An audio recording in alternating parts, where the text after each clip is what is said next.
Dear friends, today we are going to discuss about EMF equation of transformer. So friends, हम day by day daily एक एक derivations को describe करेंगे।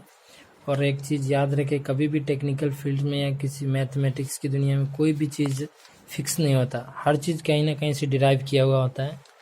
तो आप लोगों को कुछ भी अगर डाउट है तो मुझे कमेंट में बताएं, मैं ज़रूर आपका डाउट को एक्सप्लेन करूँगा।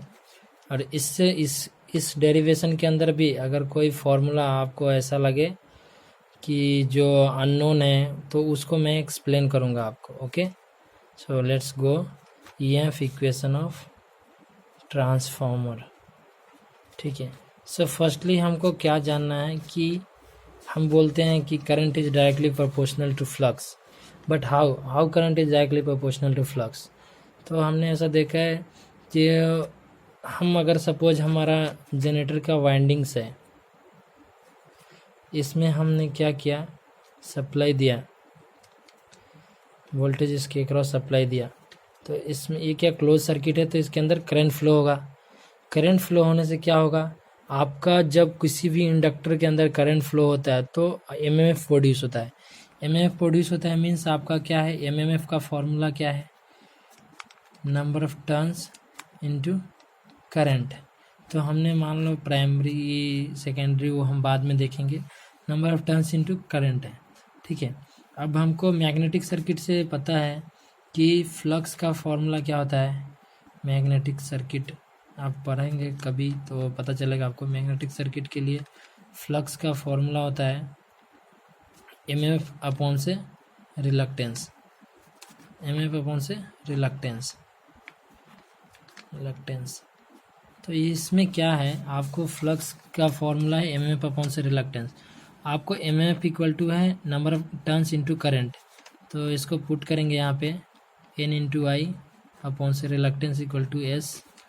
हम रिलक्टेंस को एस से डिनोट करते हैं मैग्नेटिक सर्किट में। ये रिलक्टेंस एज ए रेजिस्टेंस है इन मैग्नेटिक सर्किट।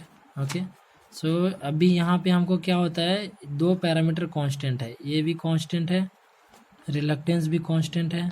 तो हमको वेरिएबल क्या बचा, करंट बचा और फ्लक्स बचा। मीन्स क्या है, flux is directly proportional to current है।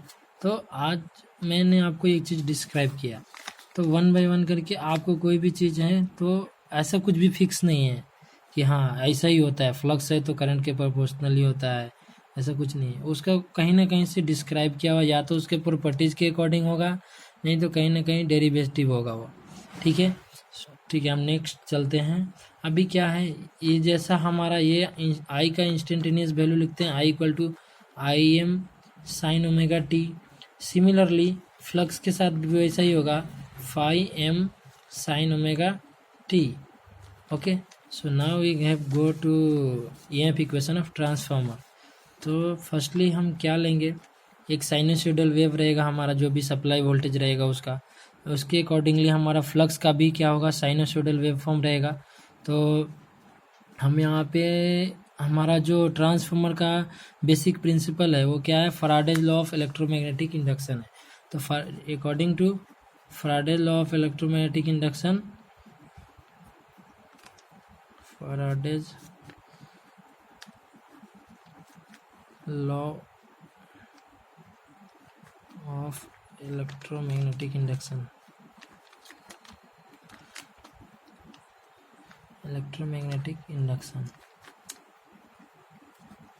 ठीक है, क्या है, E equal to minus N D phi by D T. अभी हम क्या करेंगे, प्राइमरी साइड कंसीडर करेंगे, प्राइमरी साइड के लिए निकालेंगे for primary side.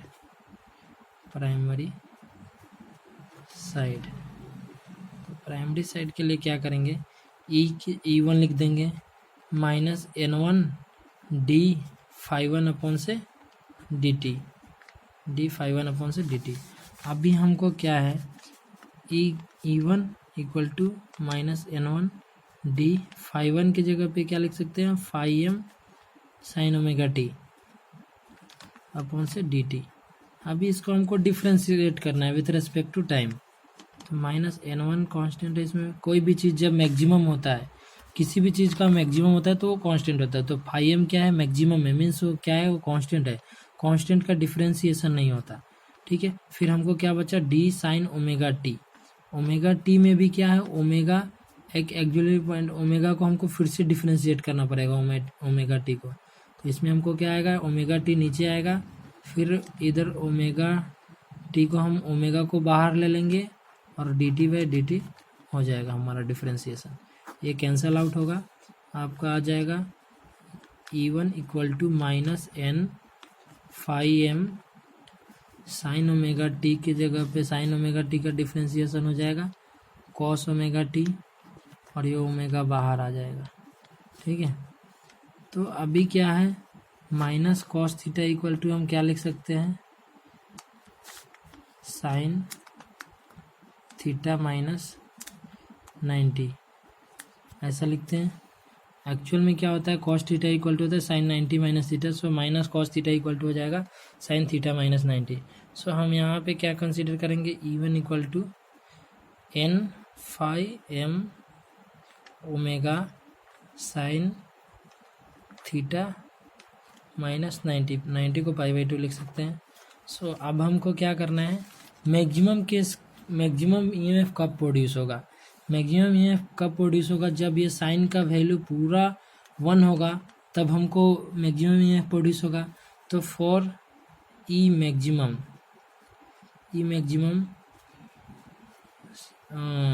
Sign theta minus 90 equal to sine theta minus 90 must be 1 होना चाहिए, तब जाके आपको मैक्सिमम EMF प्रोड्यूस होगा इस केसेस में। तो हम क्या करेंगे कि E1 इक्वल टू एन, अभी ये E1 नहीं, ये ई मैक्सिमम हो जाएगा, ई मैक्सिमम क्या हो जाएगा, एन फाई एम ओमेगा, ये आपको साइन थीटा माइनस 90 को हमको हटा देना है, ठीक है।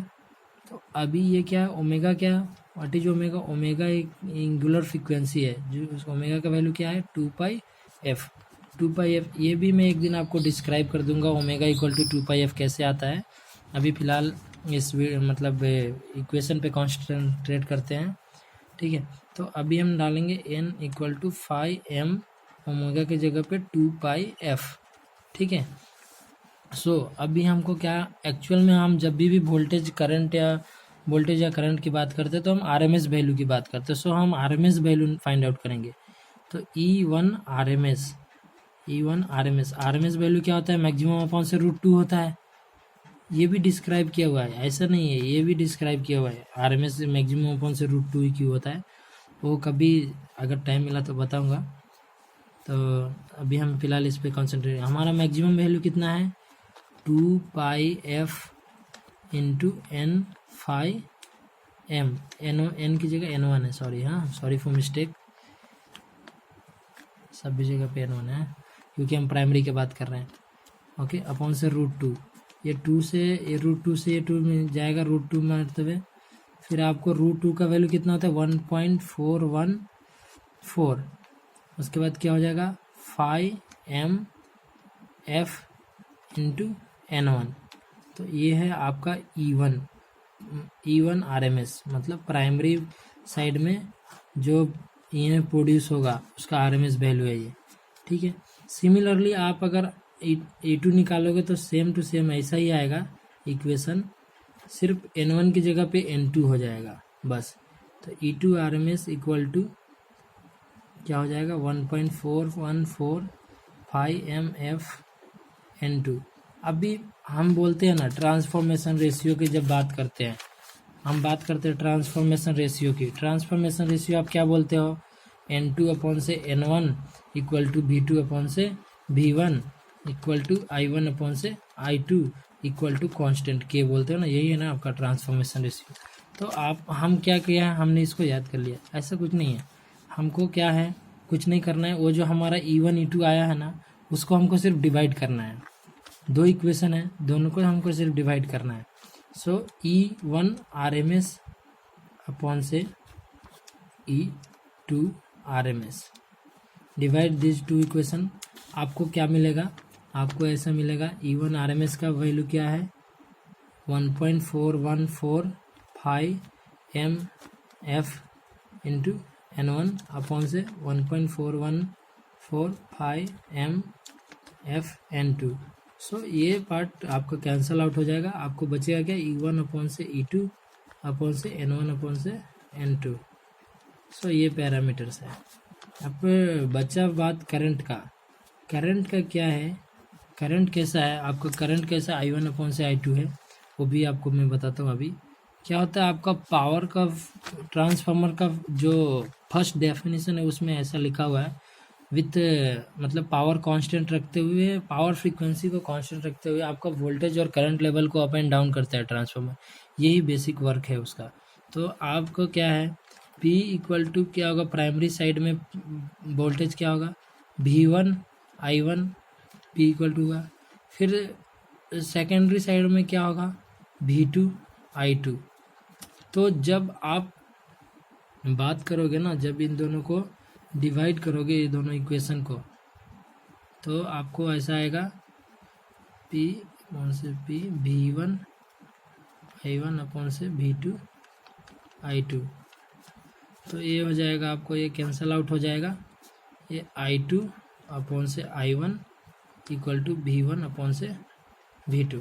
तो इसको और इसको हम क्या करते हैं, अगर आपका आइडियल कंडीशन है, ट्रांसफार्मर अगर आइडियल कंडीशन में है, तो E1 जो है वो V1 के बराबर होगा और E2 जो है वो V2 के बराबर होगा। तो इसके मतलब इसको हम मद्देनज़र रखते हुए हम ऐसा भी लिख सकते हैं इसको, E1 E2 अपॉन से E1। सो ये है। सो फ्रेंड्स, मिलते हैं नेक्स्ट वीडियो में। अभी मैंने आपको ये एक्सप्लेन किया, कुछ भी डाउट हो आप डेफिनेटली पूछ सकते हैं कमेंट बॉक्स में, मैं आपको ट्राई करूँगा मेरा बेस्ट एक्सप्लेन करने का।